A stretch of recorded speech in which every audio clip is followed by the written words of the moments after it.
بسم اللہ والصلاة والسلام علی رسول اللہ وبعد۔ حضرات محترم،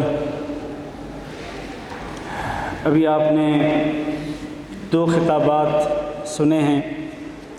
پہلا خطاب مایوسی کے حوالے سے کہ اس کے اسباب کیا ہیں اور اس کا علاج کیا ہے، اور دوسرا خطاب آپ نے حضرت نوح علیہ السلام کی 4 وصیتوں کے بارے میں سنا جو انہوں نے اپنے بیٹے کو کی تھی۔ آئیے اب سوالات کے جوابات کا سلسلہ شروع کرتے ہیں۔ پہلا سوال یہ، میرے پاس سوالات بہت ہی مختصر ہیں، انشاءاللہ یہ ختم کر کے آج کا پروگرام ہم ختم کرتے ہیں۔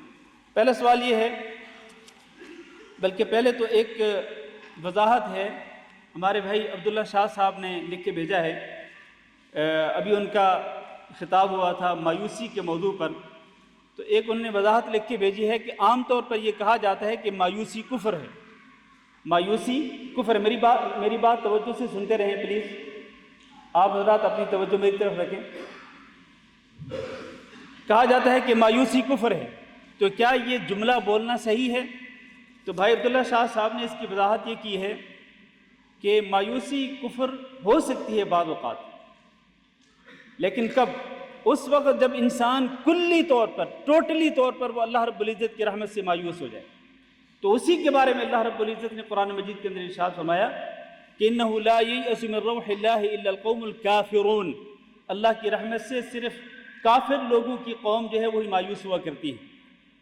تو جو شخص مکمل طور پر اللہ رب العزت کی رحمت کا امیدوار نہ ہو، مکمل طور پر مایوس ہو جائے کسی بھی پریشانی کے اندر، چاہے اس کو پریشانی اپنی جسمانی بیماری کی وجہ سے ہو، گھریلو مسائل کی وجہ سے ہو، بے روزگاری کی وجہ سے ہو، کاروبار میں گھاٹے کی وجہ سے ہو، کسی بھی سبب کی بنا پر اس کو پریشانی ہو اور وہ مکمل طور پر مایوس ہو جائے اللہ کی رحمت سے، تو یقینی طور پر یہ جو مایوسی ہے اس کو کفر کہا جا سکتا ہے۔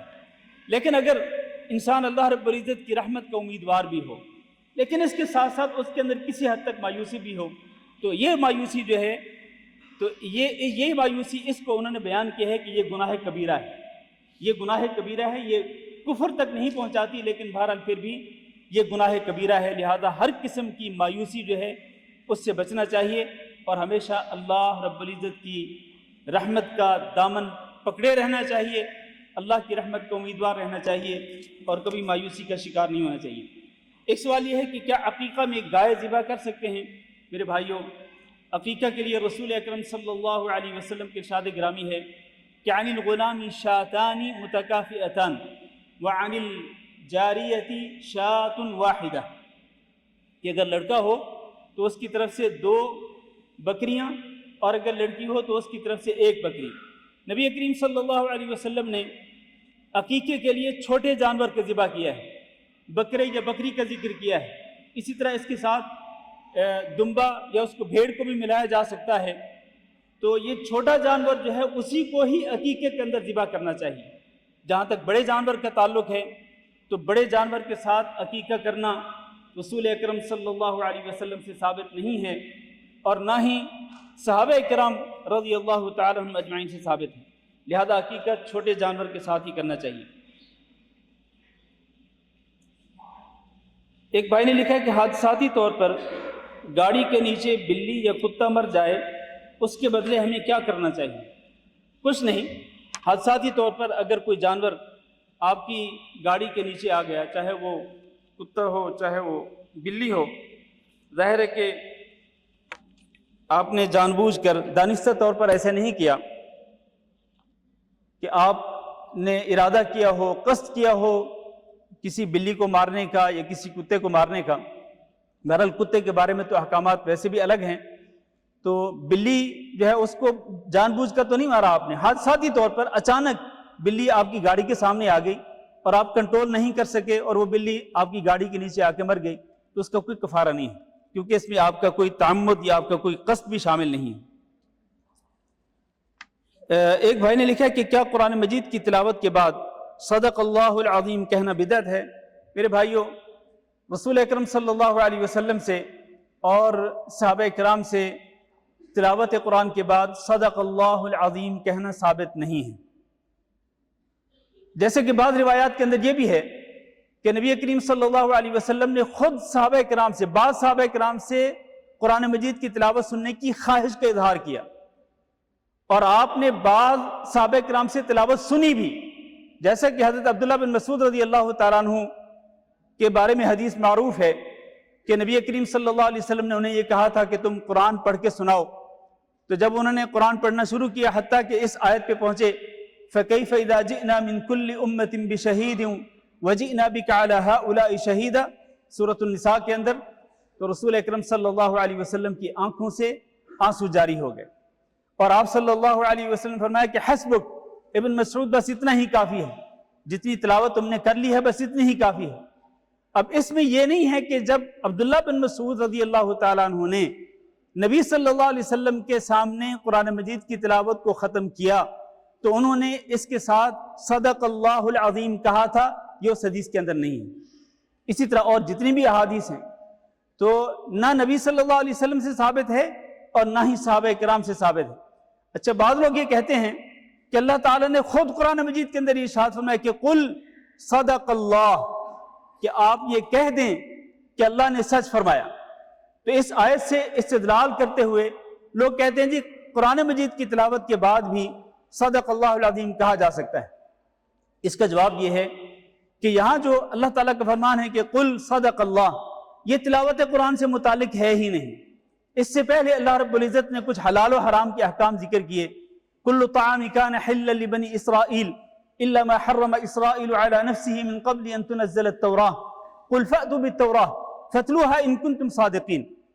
تو کچھ کھانے تھے جن کو بنو اسرائیل نے اپنے طور پر حرام قرار دے دیا تھا، جبکہ تورات کے اندر ان کو حرام قرار نہیں دیا گیا تھا۔ تو اللہ نے فرمایا لے کے آؤ تورات اور مجھے دکھلاؤ تورات کے اندر کہاں لکھا ہوا کہ یہ کھانے حرام ہیں۔ تو اس کے بعد فرمایا فَمَنِ افْتَرَى عَلَى اللَّهِ الْكَذِبَ مِن بَعْدِ ذَلِكَ فَأُولَٰئِكَ هُمُ الظَّالِمُونَ، جو اللہ پہ جھوٹ گھڑتا ہے تو وہ ظالم ہوتا ہے۔ اس کے بعد اللہ نے فرمایا کہ قل صدق اللہ، آپ کہہ دیجئے کہ اللہ نے سچ فرمایا ہے۔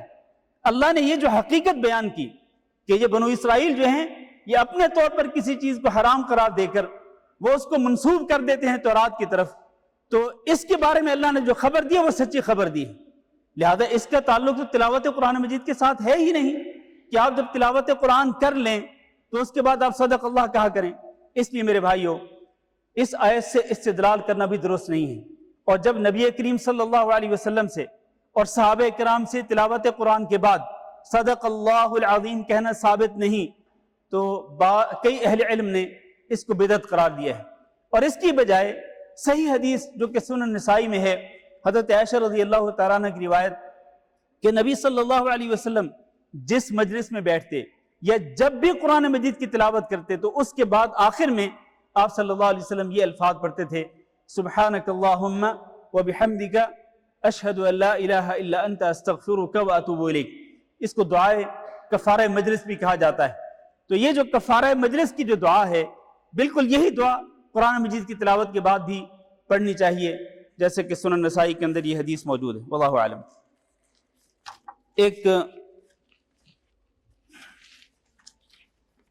ایک سوال یہ ہے، بھائی لکھتے ہیں کہ بینک سے قرض لیا تھا اور 4 سال ادا کر دیا، 4 سال میں ادا کر دیا، پر اس بات کی غلطی کا احساس بار بار ہوتا رہا اور میں اللہ تعالیٰ سے معافی بھی مانگتا رہا۔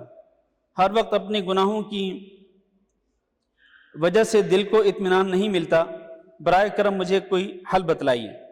میرے بھائی، آپ کے اس سوال کا جواب تو محترم جناب عبداللہ شاہ صاحب اپنے پورے درس کے اندر دے چکے ہیں۔ آپ سے یہ گناہ ہو گیا کہ آپ نے سود کے اوپر بینک سے قرضہ لے لیا اور آپ نے وہ قرضہ 4 سال کے اندر ادا بھی کر دیا۔ اب آپ اس پر جو ہے وہ اس پر آپ کو افسوس ہے کہ کاش میں یہ گناہ نہ کرتا، آپ کو ندامت ہے، آپ کو شرمندگی ہے، اور آپ نے لکھا ہے کہ میں بار بار اللہ تعالیٰ سے معافی بھی مانگتا ہوں لیکن میرا دل مطمئن نہیں ہوتا۔ تو میرے بھائی، اس میں پھر وہی بات آ جاتی ہے کہ اللہ کی رحمت سے کبھی مایوس نہ ہو۔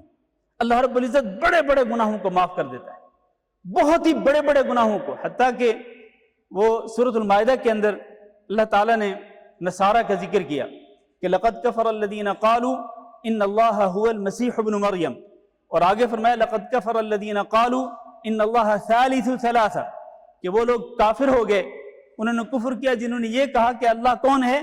وہ مسیح ابن مریم ہے، یا اللہ کون ہے؟ ثالث ثلاثہ، تین میں سے ایک ہے، تین میں سے تیسرا ہے۔ تو یہ کفر ہے نصارہ کا جو اللہ تعالیٰ نے بیان کیا۔ اس کفر کو بیان کرنے کے بعد اللہ نے فرمایا افلا یتوبون الی اللہ ویستغفرون، کیا یہ لوگ جو اس طرح کا کفر کرنے والے ہیں، کیا یہ لوگ توبہ نہیں کر لیتے اور اللہ تعالیٰ سے معافی نہیں مانگ لیتے؟ واللہ هو الغفور الرحیم، اور اللہ تعالیٰ ہی بہت زیادہ معاف کرنے والا اور بہت زیادہ رحم کرنے والا ہے۔ تو اللہ تعالیٰ نے تو ان نصارہ کو بھی امید دلائی ہے کہ اگر یہ توبہ کر لیں اور اللہ تعالیٰ سے معافی مانگ لیں تو اللہ تعالیٰ ان کو بھی معاف کر دے گا۔ اور وہ شرک کرتے تھے، مسیح ابن مریم کو بعض اوقات وہ اللہ کا بیٹا قرار دیتے تھے، اور وہ بعض اوقات کہتے تھے کہ اللہ تین میں سے تیسرا ہے، شرک کرتے تھے اور بہت بڑا کفر کرتے تھے وہ، اور وہ اللہ رب العزت کو گالیاں دیتے تھے کہ اللہ کی اولاد مانتے تھے۔ اس کے باوجود اللہ تعالیٰ نے انہیں مایوس نہیں کیا، اللہ نے انہیں بھی امید دلائی ہے کہ یہ توبہ کر لیں، استغفار کر لیں، اللہ ان کو معاف کر دے گا۔ تو میرے بھائی، اگر آپ نے بینک سے سود پر قرضہ لیا اور آپ نے واپس بھی کر دیا، آپ اللہ تعالیٰ سے معافی بھی مانگتے ہیں، تو پھر اللہ تعالیٰ سے پر امید رہیں۔ اگر آپ نے سچی توبہ کر لی ہے تو اللہ تعالیٰ آپ کو معاف کر دے گا۔ التائب من الذنب کمن لا ذنب لہ، وہ حدیث بھی اپنے ذہن میں رکھیں۔ نبی صلی اللہ علیہ وسلم نے فرمایا کہ اللہ تعالیٰ فرماتا ہے کہ ابن آدم، اگر تیرے گناہ آسمان کی چوٹی تک پہنچ جائیں، پھر تو میرے پاس آ جائے اور تو مجھ سے آ کر کے معافی مانگ لے اور تو اللہ کے ساتھ شرک نہ کرتا ہو، تو میں تیرے گناہوں کو معاف کر دوں گا۔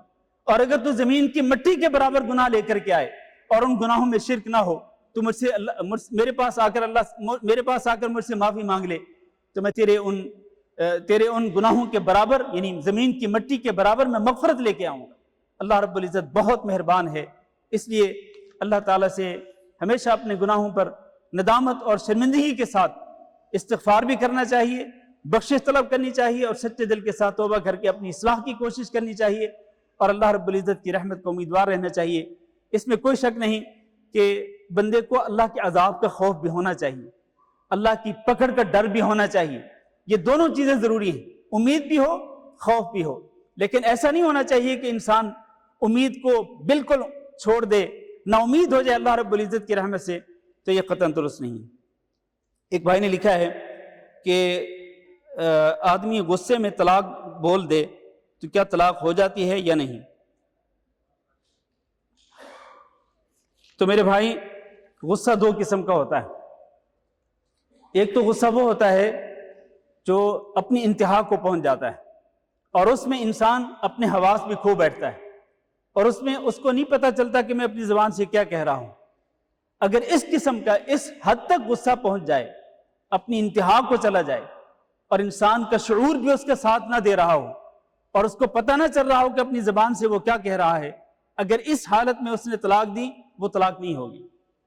لیکن اگر اس نے طلاق دی غصے کے اندر، ایسا غصہ کہ جس کے اندر اس کا شعور ختم نہیں ہوا، اس کے حواس باختہ نہیں ہوئے، اور اس کو پتہ تھا کہ میں اپنی زبان سے کیا کہہ رہا ہوں، اور اس کی دلیل کیا ہوتی ہے؟ بندہ بعد میں خود کہتا ہے کہ میں نے غصے میں طلاق دی، اس کا مطلب تجھے پتہ تھا کہ تو طلاق دے رہا ہے۔ جب تو خود کہتا ہے بعد میں کہ میں نے غصے کے اندر طلاق دی، مطلب یہ کہ تجھے پتہ تھا کہ میں طلاق دے رہا ہوں اپنی بیوی کو، شعور تھا، حواس باختہ نہیں تھا۔ تو اس طرح میرے بھائیو، اگر اس قسم کا غصہ ہو، اگر اس قسم کے غصے کے اندر انسان اپنی بیوی کو طلاق دے گا، وہ طلاق ہو جائے گی۔ اس لیے یہ علی الاطلاق یہ بات کہنا، اور جو غصے میں طلاق دی تھی تو غصے میں تو طلاق ہوتی ہی نہیں ہے، عام طور پر لوگ یہ کہتے ہیں، تو یہ بات بالکل غلط ہے۔ غصہ جس کے اندر شعور ختم ہو جائے، حواس باختہ ہو جائے انسان، اور اس کو پتہ نہ ہو کہ اس نے کیا کہا ہے، تو وہ طلاق نہیں ہوتی۔ لیکن جس کے اندر اس کے حواس باختہ نہ ہوں اور وہ اپنے شعور کے اندر وہ بات کر رہا ہو، چاہے غصے کے اندر طلاق دے، وہ طلاق ہو جائے گی۔ اچھا جی، ایک بھائی نے لکھا کہ اگر بہت سارے لوگ بیٹھے ہیں اور ایک آدمی آیا اور اس نے سلام کیا، تو کیا تمام لوگوں کو اس سلام کا جواب دینا ہوگا؟ قرآن و حدیث کی روشنی میں جواب دیں۔ میرے بھائی، سلام کا جواب دینا فرض کفایہ ہے۔ اگر آپ مجلس کے اندر بیٹھے ہیں، جیسے کہ یہ مجلس ہے، باہر سے ایک بندہ آیا، اس نے سلام کہا، ایک بندے نے جواب دے دیا، تو اس نے جب ایک بندے نے جواب دیا تو وہ فرض کفایہ پورا ہو گیا۔ یعنی فرض کفایہ وہ ہوتا ہے جو ایک بندہ کر دے تو وہ سب کی طرف سے کافی ہو جاتا ہے. تو البتہ یہ ہے کہ اگر جو لوگ اس کا سلام سنیں تو اپنے طور پر وہ اپنے اس کے سلام کا جواب دیں تو یقیناً سلام کا جواب دینے میں اس کو اجر ملے گا. اگر اس نے السلام علیکم کہا، آپ نے وعلیکم السلام کہا، آپ کو 10 نیکیاں ملی. آپ نے وعلیکم السلام ورحمۃ اللہ کہا، آپ کو 20 نیکیاں ملی. آپ نے وعلیکم السلام ورحمۃ اللہ وبرکاتہ کہا، آپ کو 30 نیکیاں مل گئیں. تو لہٰذا یہ ضروری نہیں کہ آپ سارے کے سارے جواب دیں، لیکن جو جواب دے گا یقیناً اس کو اجر ملے گا. ایک بھائی نے لکھا ہے کہ اگر کوئی شخص اپنے مفاد کے لیے اپنا نکاح شیعہ کے طریقے سے کرواتا ہے تو کیا وہ نکاح جائز ہوگا یا نہیں؟ اب یہ شیعہ کا طریقہ کیا ہے؟ دیکھیں، اگر تو نکاح کے وقت اپنے مفاد کے لیے اپنا نکاح شیعہ کے طریقے سے کرواتا ہے، یہ نہیں لکھا کہ اس نے نکاح شیعہ لڑکی سے کروایا ہے، سوال یہ نہیں ہے. شاید سوال صرف یہ ہے کہ شیعہ کے طریقے سے کروایا ہے، یعنی سنی لڑکی سے نکاح کروایا، لیکن نکاح کس طریقے پر کیا گیا؟ شیعہ کے طریقے پر. اب مجھے نہیں پتا کہ شیعہ طریقہ کیا ہے نکاح کا، لیکن اگر میرے بھائیو نکاح کی اگر شرطیں پوری ہو جائیں، یعنی لڑکا موجود ہو، لڑکی موجود ہو، لڑکی کا سرپرست موجود ہو، اس کی اجازت بھی ہو، لڑکی کے سرپرست کی اجازت بھی ہو، وہاں گواہ بھی موجود ہوں، اور وہاں پر ایجاب و قبول بھی ہو، اور حق مہر جو ہے اس کا متعین کرنا شرط نہیں ہے. اگر حق مہر متعین کر دیا جائے تو ٹھیک ہے، لیکن اگر حق مہر متعین نہیں کیا، وہ بعد میں بھی متعین کیا جا سکتا ہے، اس میں کوئی حرج نہیں ہے. لیکن کم از کم یہ 3 شرطیں پوری ہونی چاہیے. عاقدین کا ہونا، عاقدین کا مطلب عقد کرنے والے دونوں، یعنی لڑکا اور لڑکی، اور دوسرا لڑکی کے ولی کی اجازت کا ہونا، اور تیسرا ایجاب و قبول ہونا. اگر یہ 3 شرطیں ہو جائیں، 3 شرطوں کے ساتھ یہ نکاح ہو جائے تو نکاح ہو جائے گا. اب مجھے نہیں پتا کہ وہ شیعہ طریقہ کیا ہے، اگر آپ اس کی وضاحت کریں گے تو اس کا جواب دیا جا سکتا ہے. آپ کے سوالات ختم ہوئے.